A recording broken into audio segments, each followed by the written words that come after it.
So Matt, once again, we're about to another review. There's another paid request, this time for Yule. Thank you so much for that.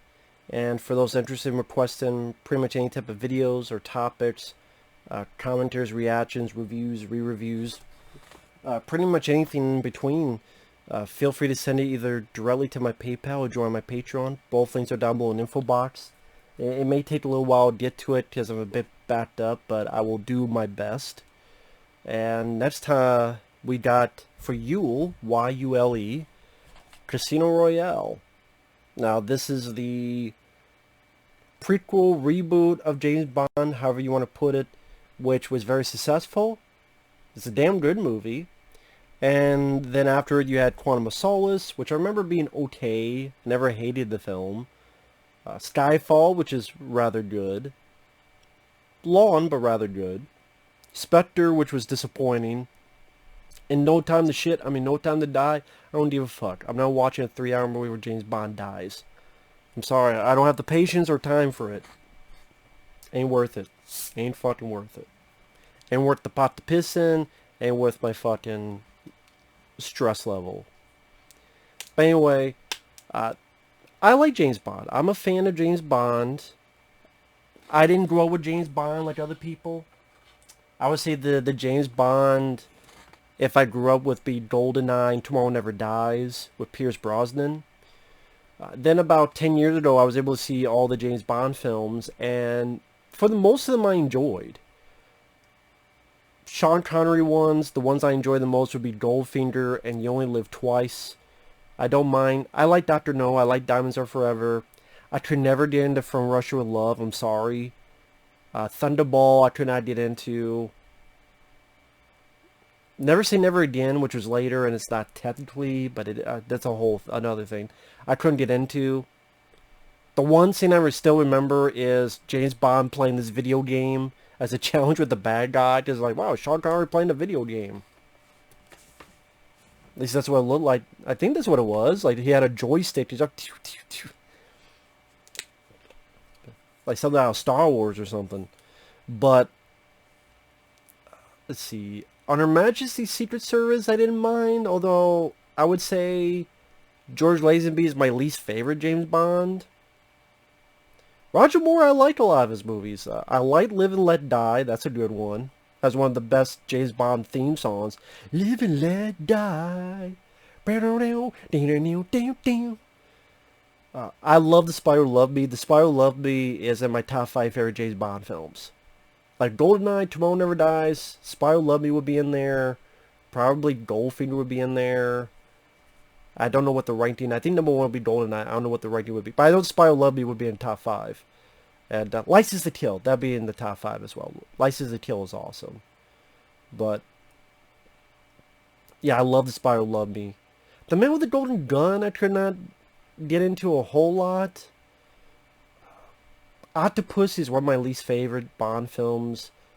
Moonrakers it's goofy, but it's kind of fun. It's kind of a fun movie. James Bond meets Star Wars. What was A View to a Kill? Roger Moore was just too old for it. But I still enjoy the film. That should have been the first Timothy Dalton film. Oh, For Your Eyes Only is one of my other favorite Roger Moore. Like, my top 2 is Spy Who Loved Me, For Your Eyes Only, and Live and Let Die are my top 3 Roger Moore ones. The Living Daylights, License to Kill, I like both Timothy Dalton. And again, Timothy Dalton's first outing should have been A View to a Kill. If Timothy Dalton started A View to a Kill, where James Bond is much more fresh-faced and he could do a lot of stuff, it's more believable, which I know is stupid to say because James Bond, it's not real, but I didn't. Even Roger Moore said he was too old for that. I like GoldenEye, I like Tomorrow Never Dies. Was Not Enough is completely forgettable. I never remember that film. And then Die Another Day is, to me, the worst James Bond film. And then, again, yeah, this film, I thought this was a good... It's going much more back to basics. And I thought Daniel Craig did a great job. He had this like cool gaze of just danger. Like this is a guy you don't want to fuck with. Like this you don't want to fuck with this James Bond. Again, just the way he gazed, and yeah, I like Daniel Craig as an actor. Yeah, there's this one Cowboys and Aliens, I think, is an underrated film, and he's a star of that with Harrison Ford. I never understood the hate for Cowboys and Aliens. I think that's a very underrated movie. And he did this one called Dream House. I liked it. The plot is not 100% effective, to be fair, but I liked Dream House. I didn't think it was as bad as people made it out to be. In 2011, that came out. Mainly because I like Daniel Craig's performance in that. And it didn't have a stupid downbeat ending or anything. I like Dream House. And again, I like Daniel Craig. I think he played it off very well. He was cool, he was suave, and he was badass. And Martin Campbell, the same guy that directed GoldenEye, directed this. And he did a great job with the action scenes, for pretty much done for real, practical. The movie's a bit too long, I will say. I don't think this movie needed to be 2.5 hours long. I do think there's bits here and there that could be cut out. This is easily 10 times better than the original Casino Royale. Because I did see that, and I take back what I say. The official James Bond, Die Another Day, is the worst. Anything that had James Bond attached name-wise, the original Casino Royale is the worst. Because that with... Who the hell was it? Peter Sellers. It's from like the 60s. That is fucking garbage. Because there was all these problems, and then Peter Sellers pretty much left in the middle of it, so they couldn't finish his shit. Then they had to change the whole story, and that was just such a fucking mess. Garbage movie. Fucking garbage. This is way better. It's nice to see an adaptation that's worth the shit of Casino Royale. Where pretty much you have this bad guy played by Mads Mikkelsen, who's a banker to terrorists. His job is to go in, bankrupt the motherfucker, so he loses all the money for the terrorists, and go, hey, you lost money? Well, we can help you. Here's some asylum. Now give us some info, so we can take these bad guys down.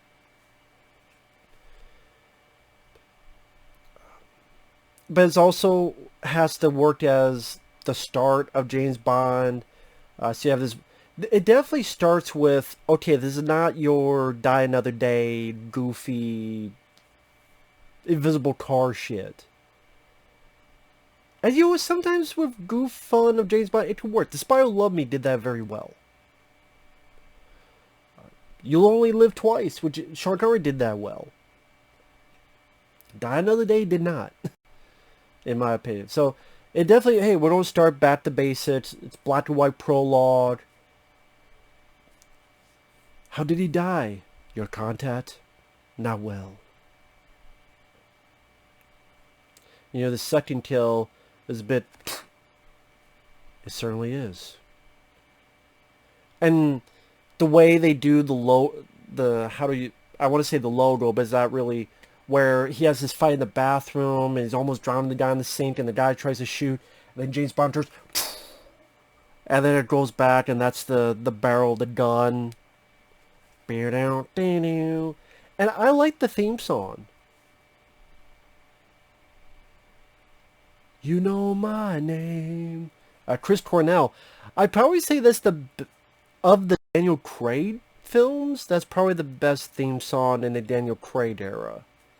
Because Quantum of Solace, I don't fucking remember what the song is. Skyfall was there. Spectre was lame. I heard the song for No Time to Die, that sounded lame. Like, back in the day, you had quite like Goldfinger.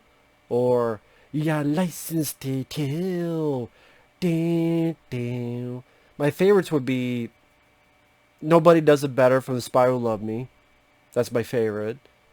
Then Live and Let Die. And then A View to a Kill. A View to a Kill.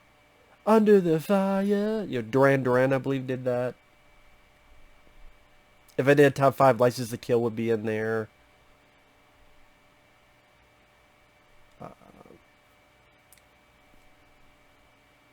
Living Daylights, that song's kind of catchy. I don't mind that song. That's kind of grown on me a little bit. I'll say that it's grown on me. But yeah, I don't mind this song. I think it's one of the better ones. I think it's better than the songs afterward for James Bond. And the action scenes are pretty damn solid. Like, Martin Campbell did a good job directing this stuff. Because the editing was not too confusing. That's one of the big issues with Quantum of Solace. I don't hate Quantum of Solace. Never did. Yule wanted me to do a commentary for that, so that'll be coming sometime this month. I don't know when, but I will. I have it over here ready, so get that in there. So don't get in there, you stupid fuck. You stupid motherfucker. Get fuck in there. God damn it. Thank you. Yeah, here it is there. I never hated this one. But I do remember one of the issues is the editing of the action. They try to do a little bit more like Jason Bourne, like quick editing, which was a mistake. But I remember this not being as bad as people made it out to be either. It's one of the worst Bonds ever. I'm like, really? I don't think it's that bad. But I'll do that sometime this month. Thank you once again, Yule. But the action scenes, like when he's chasing this bad guy through this construction site, really good stunt work. Like, I mean, almost breathless in his action. And you see Daniel Craig's doing a lot of hard work in this. You know, sliding under and crashing through walls while the other guy's pretty much a parkour teen. Jumping over. And like he catches a guy and there's a shootout. Then he has to kill the guy and blow the place up. And like, damn, that was badass. Just like he has no way to go. Fuck, did this guy go down? I'm like, wow, he's pretty fucking quick. Hopefully the ladies don't say that. But yeah, very exciting action sequence. Judi Dench is M. It's a bit weird to see her in this because she's M in the Pierce Brosnan movies. Same actress, same character, but at the same time, these don't share the same continuity. So I thought that was... And no one else comes back. It's not like they have a different Felix, the American CIA guy. Here it's Jeffrey Wright. Well, I like the actor. But it's strange, like, that's the only person they brought from the Pierce Brosnan. It just seemed a bit more confusing when they see it. It's like, wait a minute, is this connected to the Pierce movies? Or I just know it's not. Again, she does a good job as M, and just one of those things that when I first saw it, did confuse me a bit. I do find it funny that after this, like, this is his first mission. Every movie after this is like, I'm retired. Or I'm ready for retirement. Or I'm retired. I'm like, what the fuck? What do you mean you're retired? You just got hired. Now you're already retired. That seems like the next 3 or 4 movies, like, I'm retired. I'm too old. I'm retired too old. I'm like, really? You're retired too old? You just started in this movie. This whole movie is about you starting. Then you see that each one after was like him ending. I'm like, fuck. What the hell?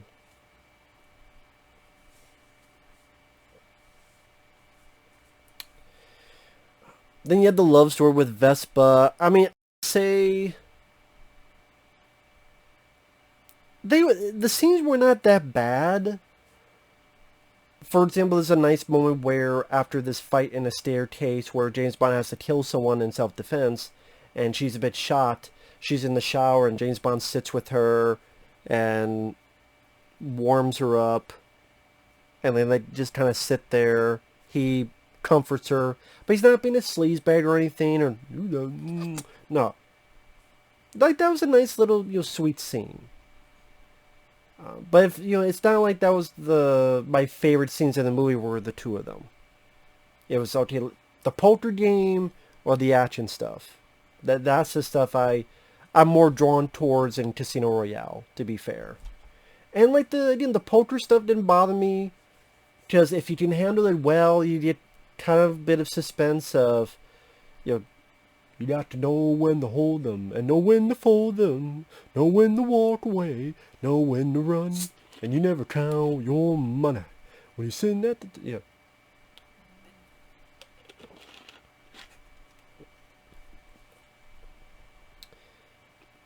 And you did, again, nice little fun moments, like when he gets poisoned and he has to cure himself and what he has to do in that. There's a bit where this guy's trying to blow up an airliner to stop the tank so that the bad guy will make money. And this big action scene where James Bond stops that and stops the plane from blowing up. And it is some really good stunt work.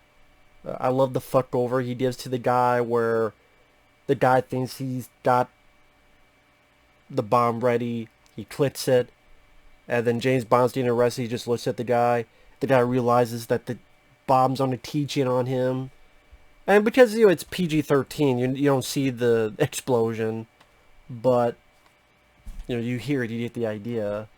It's like, take that, sucker. Take that, motherfucker. Eat shit. And again, Daniel Craig knew how to play Bond well. I know in the last couple films, it's just like he felt like he just didn't want to be there because he didn't want to be there. And it's a shame because I sit there and I can understand that it's a physical role and it's very hard to do. But at the same time, you're being paid riches. And you get to play James Bond. How many people, including myself, would jump at the chance to be James Bond? Where you get to look at beautiful women, you get to do action and fight scenes, you get to be cool, suave, cool suits, cool gadgets, cool cars. It's hard, I hate to say it, it's hard to sympathize with, oh, I'm tired of playing this guy. He's never said this. I do think it's one of those cases that he's tried to do other films.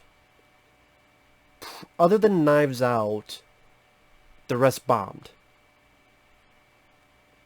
Cowboys and Aliens bombed. It didn't deserve it, in my opinion, but it did. Dreamhouse was bombed and ridiculed by critics and audiences. I'm like, I don't think it's that bad. I like the film, but most of his films didn't do well, unless it was James Bond. And maybe he won't, maybe he doesn't think this out loud to people, but if you were to tell me that's part of the reason why he kind of grew to this playing it, that could be an explanation. I don't know.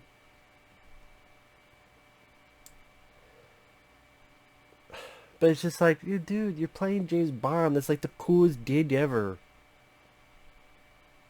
And you're getting rich doing it.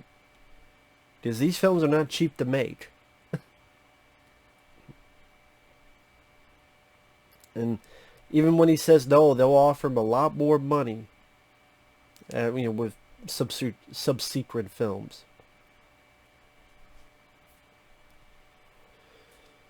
But I didn't, he played it well. He was cool. He was suave. He could do the one-liners with smoothness. Like after being poisoned, he comes back. Sorry, the last hand nearly killed me. And he says it instead of groaner. It's like, okay. And even when he gets captured and he's tortured. And the villain, which I thought Mads Mikkelsen did fine as the villain. This guy here. I thought he did fine. I like the little bit where the thing with his eye, he'll bleed blood. Like tears of blood, I should say. Of course he'll bleed blood. What else do you bleed? But it'll be tears of blood. I thought that was a nice little touch. Will you yield in time? And then James Bond's like, I'm not going to yield, fuck this. And then the bad guy keeps whipping him. And then he starts laughing like, I'm laughing because you die scratching my balls. Because I'm not going to give up the info. And you lost money to those guys. And you're more dead than me. Which is true. Which, I think when I first saw this was rather surprising that, wait a minute, we got like half an hour left, and the main bad guy's dead. I mean, where's this going now? And it goes into the thing with Vesper. What was her name? Eva Green. Ava Green.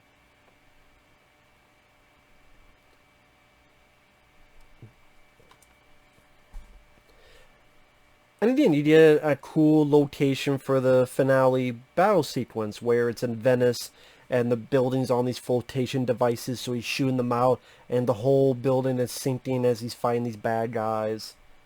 And at least they put a little bit of emotion where, yeah, he was in love with this girl, she died.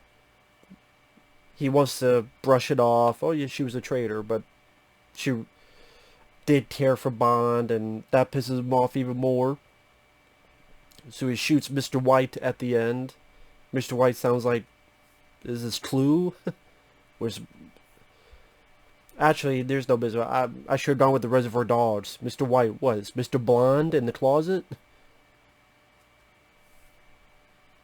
Where's Mr. Blue? And it's a great way to end it. He's like, who is the... and he gets shot, and then James Bond comes in going, the name's Bond. James Bond. And it's like, he does a really good job with this. Again, he has the right look and demeanor, and he could say the lines, he could kick ass. He was a good James Bond. I mean, if you're asking me movie-wise, the others would be in my top 5. If you asked me the personality, I'd probably go Pierce Brosnan, Sean Connery, then Daniel Craig.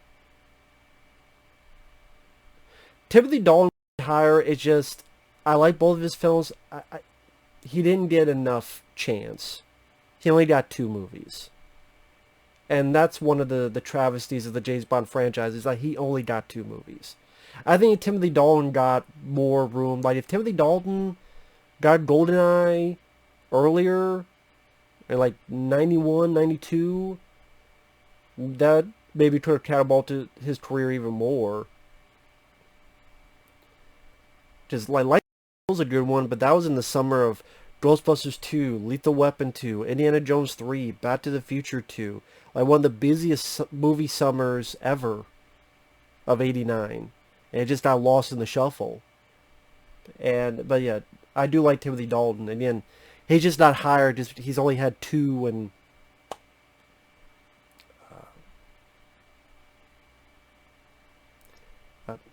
I wish he had gotten more to really showcase even more what he could do with that character. But yeah, my only issue is the running time. It's a bit lengthy. 2.5 hours.